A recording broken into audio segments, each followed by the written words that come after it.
gaming.com. This is weird. I was going to be like, oh, it's a weird week to start. It's not a weird. It's exactly the same as all the other weeks. And it has been a weird week for games, I think. It's going to be the same kind of week for the next few months, aside from the gigantic news that came out today. Yeah. Do you want to talk about that today? Yeah, we can briefly touch on it. Do you want to do that at the start? Because I think nothing else here screams current, brand new, must speak about. Yeah, let's just briefly talk about it. Just because this is coming in pretty hot. This is coming in only from a couple hours ago now. Yeah. We're recording this on Monday, the 2nd of May. Yeah. So I've got a copy of the story here via Kotaku from Luke Plunkett.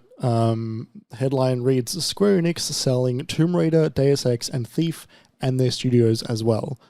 They have sold them to the Embracer Group for $300 million US. Previously known as THQ Nordic, and now the group that owns THQ Nordic is no longer also called THQ Nordic. They're called Embracer Group. Yeah, it's really weird. They're the people who buy things. Yes. From the article here, it says the studios Crystal Dynamics, Eidos Montreal, and Square Enix Montreal, the latter of which will presumably be in for a name change, numbering around 1,100 employees worldwide. The catalogue of IPs owned and or worked on by those studios, including Deus Ex, Tomb Raider, Thief, Legacy of Kain, and the continued sales and operations of the studios, more than 50 back catalogue games. That is a quote at that point. Also of interest, Crystal Dynamics is actively working on several AAA projects, including the next mainline Tomb Raider game that will deliver next-generation storytelling and gameplay experiences, end quote. So was the figure mentioned in there, Jeremy? Yeah, $300 million US.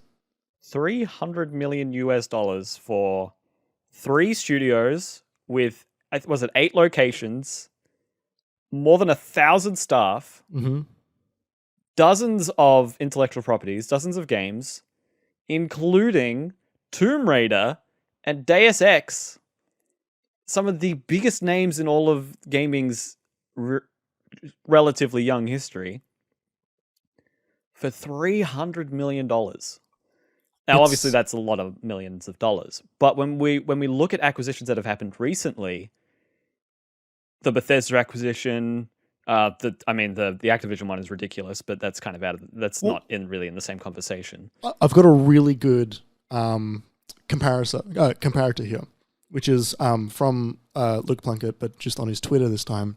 I think I saw this one, yeah. Talking about Embracer Group's most recent purchase, which is Gearbox. Gearbox was $1.3 billion. Billion. B billion. Big B billion. And that was a single studio. That was a single studio. And don't get me wrong, the Borderlands franchise is expanding out into movies now. They've been very popular for quite a long time. So I don't not understand how much that cost. But what I don't understand is how cheap they got all of this stuff in the deal that went through today. Totally. That seems Square Enix, absolutely wild. And Square Enix just agreed to it. Yeah. They did. They wanted to get rid of these studios for such a fucking long time, though, right? Every single earnings call after they make after any of their Western studios release a game, they're like, oh, it underperformed. Oh, it didn't do as well as we hoped. Oh, the numbers aren't as high as we were expecting, blah, blah, blah. And that's why Hitman and IOI Interactive, it went independent, because Square Enix year after year were like, it's not doing what we want. I don't know what they were expecting it to be, but from what everyone else could tell, those games are doing just fine. The third Tomb Raider, maybe not as much, but that wasn't Crystal Dynamics. Crystal Dynamics went off to make Avengers. Which didn't do very well. And that was Square Enix's fault. It's just bizarre. It's really strange, right? Yeah, no, it's so strange. It's so cheap for an acquisition of this scale, and it shows a few things. It shows that the amount of goodwill behind these IP, I think, has diminished somewhat in the last couple of years. Deus Ex, definitely, since Mankind Divided. That one was fine, but was very quickly in bargain bins for $8 and you like couldn't get rid of them. They'd hang around forever. Yeah. Um, Tomb Raider you as know, well. Like those games were like they did pretty well, but like they dropped in price really quickly.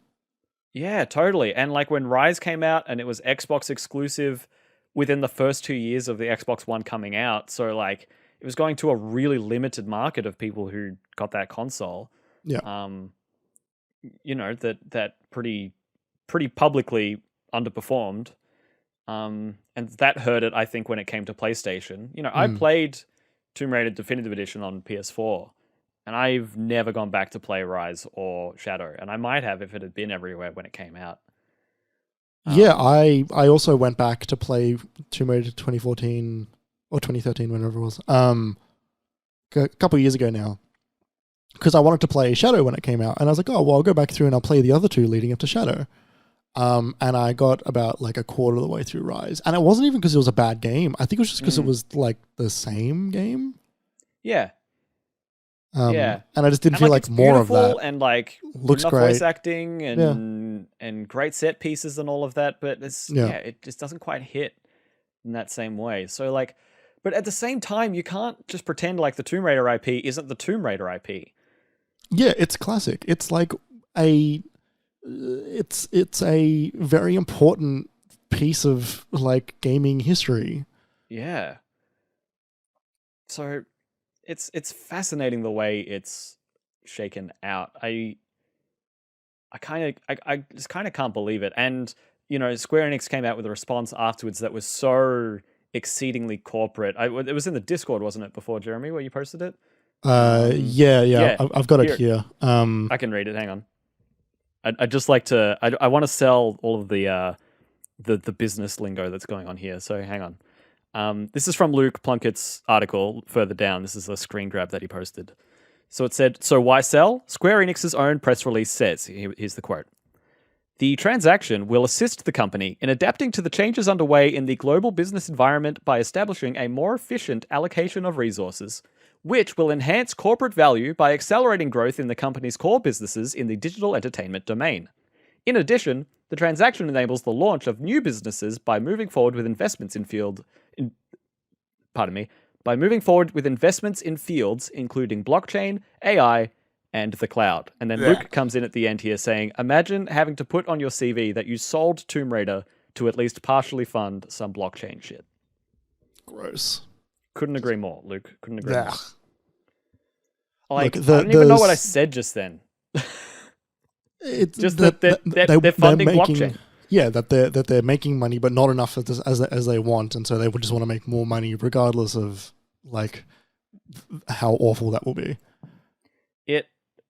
It strikes me a little bit as Konami going sour. You know what I mean? Like, Konami's just got different priorities to what they used to. They did make games. They've had this huge catalog of games. They're still sitting on this huge catalog of games. But the money's in pachinko, and we can make great Metal Gear Solid cinematics and put them on a pachinko machine, and that's going to make more money for us than making Metal Gear Solid 6. Like, that's kind of the vibe I'm getting here. They know that Final Fantasy is in the bag, and they've got their studios doing that. But then after that, what is Square Enix actually doing, aside from being disappointed in the efforts that they are actually funding? I mean, they've got a lot of, like, they've got stakes in some mobile stuff as well. And also Final Fantasy 14. Like, I know that's part of Final Fantasy as a whole, but like 14, I think, stands on its own as like a, you know, like a whole different kind of cash cow. Yeah, I don't know. It's like whatever they want, I guess. Like, we're just gonna start getting, you know, NFT shit. Yeah, totally. Like, they're in on it. They're ready for it. Yeah, they're not backing down on it. This is also the same week where the producer of Balan Wonderworld, which came out a bit more than a year ago now, turns out he was suing Square Enix because they pushed the developer of the game to release it much earlier than he wanted to. They dismissed him because he wanted to put more time into the game to make sure it was finished, and they wouldn't let it happen. So they just they fired him. Yeah, like, and not just any, like, you know, not that like it shouldn't have happened to him specifically because of who he is, because it shouldn't happen to anyone, but specifically, this is Yuji Naka. Like, this is the creator of Sonic the Hedgehog, right? Like, yeah, this, like, it does remind you of Konami and Hideo. yeah, because he's coming out and he's saying, I think Square Enix are no good. I think they're no good for video games, and I think they're no good for the people who are making them. Yeah. And he would know. And he's only being able to say stuff like this right now because the lawsuit that he initiated is finally finished. There was a lawsuit that meant that he couldn't speak about the topic, which was a shame. So yeah, like, it's such a shame because there are so many Square Enix properties that I really enjoy. I've played so many Final Fantasy games, and I'm looking forward to so many Final Fantasy games. Yep. And shit like this makes me wonder whether, like, it makes me want that property in someone else's hands. Oh, look, if the world goes as it's been going, then then suddenly, like, you know, Square Enix are now a lot lighter on some properties. Totally, which means they're easier to buy. They're a lot easier to buy. I could see Sony buying them. Yeah. We've said this before. We've spoken about this in the past, that we could see them buying them. Yeah, and it might be for the best, although I think them doing this right now is a sign that they're not up for that, and I think that would only happen if their future endeavors continue to see a declining interest and profit margin for their expectations, whatever they are. Actually, I'm not sure if Sony can buy them because of Japan's antitrust laws. Yeah, there's something to that. Yeah. So yeah, that's a weird topic. It's been a while since we've covered news on the show, Jeremy. Yeah, I mean, it's been never since news has happened a few hours prior to, like, us recording, which is good. It's a good point. I was looking at that. Nice. I'm like, the only people seeing that are, like, people going to bed in, like, the main games industry. Like, yeah. You had to hear first on Friday, way after everyone else has already spoken about it. Record it first and publish it last. Something might have happened. Square Enix buys them back. And, you're right. Everyone pointed out how bad a deal this is. You're right. We're backing out. Yeah. So, talking about video games that we've played.